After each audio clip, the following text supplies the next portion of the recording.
Alchemist زندگی خوابوں کی تعاقب میں ایک طویل سفر ہے۔ اگر آپ نے اس کتاب کو نہیں پڑھا اس کا مطلب کہ آپ نے کچھ بھی نہیں پڑھا۔ اگر آپ کو کتاب پڑھنے کا شوق نہیں یا کتاب پڑھنے میں آپ کو مزہ نہیں آتا اس کا مطلب یہ ہے کہ آپ نے الکیمسٹ نہیں پڑھا۔ یہ اتنی شاندار قسم کی کتاب ہے، اتنی شاندار قسم کی ناول ہے کہ اس کی 72 زبانوں میں ترجمہ ہوا ہے۔ یہ جو اوریجنل لکھی گئی تھی پالو کویلو نے اس کو لکھا تھا اور یہ اوریجنلی پرتگیز لینگویج میں لکھی گئی تھی۔ میرا دل نہیں چاہتا کہ میں آپ کو اس کا خلاصہ بتاؤں کیونکہ میں چاہتا ہوں کہ آپ اس کو خود پڑھیں، لیکن تھوڑی سی میں آپ کو اس کا خلاصہ بتا دیتا ہوں۔ اس کتاب کے اندر ایک لڑکا ہوتا ہے جس کا تعلق اسپین سے ہوتا ہے۔ اس کا فادر پریسٹ ہوتا ہے، یعنی پادری ہوتا ہے، اور اس کا خیال ہوتا ہے کہ اس کا بیٹا بھی پادری ہی بنے۔ لیکن اس کا جو بیٹا ہوتا ہے اس کو دنیا دیکھنے کا شوق ہوتا ہے، دنیا گھومنے کا شوق ہوتا ہے۔ اس کا فادر اس کو کنونس کرنے کی کوشش کرتا ہے کہ آپ پادری بنیں، ایک اچھا کام ہے، لیکن وہ گڈریا بننا چاہتا ہے، وہ شیپرڈ بننا چاہتا ہے۔ آخر کار وہ اپنے فادر کو کنونس کر لیتا ہے کیونکہ وہ جوان ہوتا ہے، ان کے اندر ایک جذبہ ہوتا ہے، ایک جنون ہوتا ہے۔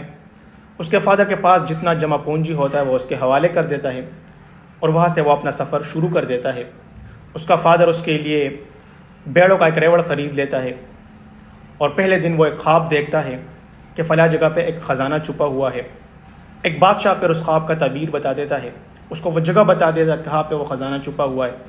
پھر ایک عورت کے ساتھ وہ ملتا ہے، وہ عورت بھی اس کو سیم وہی بتاتا ہے خواب کے بارے میں۔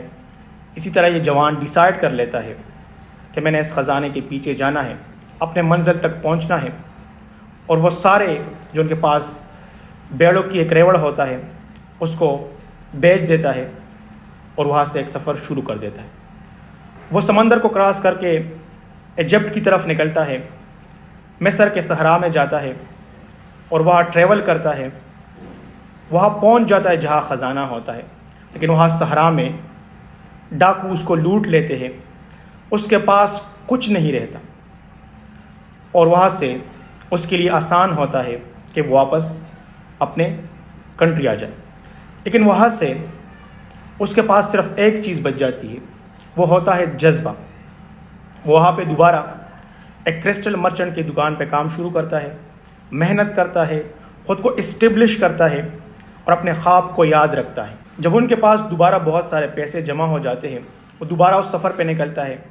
راستے میں ایک قبیلے کی ایک لڑکی اس سے ملتی ہے جس کا نام فاطمہ ہوتا ہے اور اس لڑکے کو فاطمہ سے محبت ہو جاتی ہے۔ وہاں پہ آسان ہوتا ہے کہ فاطمہ کی محبت اس شخص کو روک لے، اس لڑکے کو روک لے، مگر نہیں، اس کو اپنے منزل تک پہنچنا ہوتا ہے، ایک جنون ہوتا ہے، جذبہ ہوتا ہے، وہاں سے بھی یہ نکل لیتا ہے۔ آگے جاتے ہوئے اس کو ایک شخص مل جاتا ہے جو اس کو کہتا ہے کہ آپ ایک الکیمسٹ سے ملے جو انسانوں کی کیمیا گری کرتا ہے، جو انسانوں کو تراشتا ہے، انسانوں کی تربیت کرتا ہے، انسان کو اندر سے بدلتا ہے۔ وہ اس شخص سے ملتا ہے، اس الکیمسٹ سے ملتا ہے اور ایک سفر پہ نکلتا ہے۔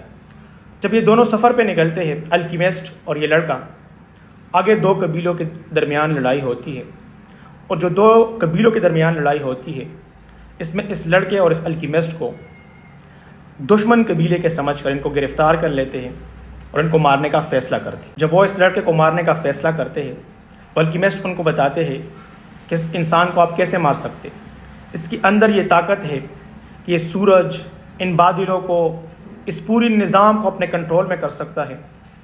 تو وہ کہتے ہیں کہ ٹھیک ہے، اگر یہ اس طرح کر سکتا ہے، اتنا طاقتور انسان ہے، تو ہم اس کو 2 دن کی مہلت دیتے ہیں، 2 دن کے لیے چھوڑ دیتے ہیں، دوبارہ اس کو جیل بھیج دیتے ہیں اور ان کو کہتے ہیں کہ اگر آپ نے اس طرح کیا، سورج ان سارے سسٹم کو کنٹرول کیا، تو ہم آپ کو چھوڑ دیں گے۔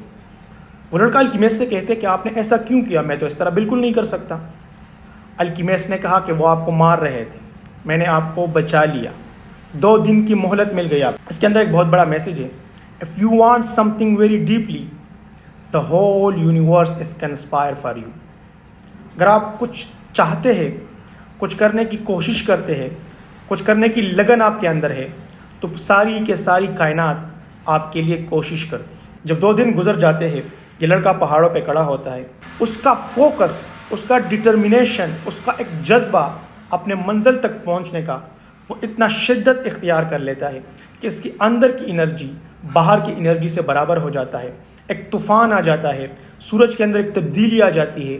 جب وہ لوگ یہ دیکھتے ہیں تو وہ وہاں پہ رک جاتے ہیں، ان کو رکنے کا اشارہ کرتے ہیں اور وہ سمجھ جاتے ہیں کہ اس کی اندر یہ طاقت ہے۔ اس سے ہمیں یہ میسج ملتا ہے کہ اگر آپ کچھ کرنا چاہیں، کچھ کرنے کی لگن اور جذبہ ہو، انسان کے اندر جو ایک ولولہ ہوتا ہے، ایک ڈٹرمنیشن ہوتا ہے، اگر انسان کچھ کرنا چاہے تو وہ کیا کچھ نہیں کر سکتا۔ جب آپ دل و جان سے محنت کرتے ہیں تو پوری کائنات آپ کے لیے کوشش میں لگ جاتی ہے۔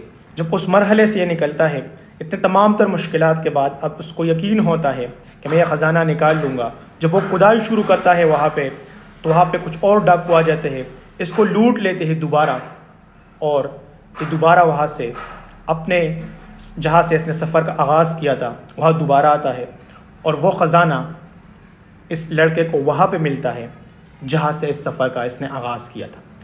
اب خزانہ وہاں پہ موجود تھا، لیکن یہ سفر اس نے کیوں کیا، یہ اتنے مشکلات اتنے کیوں سہے؟ کیونکہ اس انسان کو مٹی سے سونا بننا تھا، اس کی ایک تربیت ہونی تھی، ایک ٹریننگ ہونی تھی۔ اگر یہ سفر یہ نہ کرتا، اس کو شاید یہ خزانہ نہ ملتا۔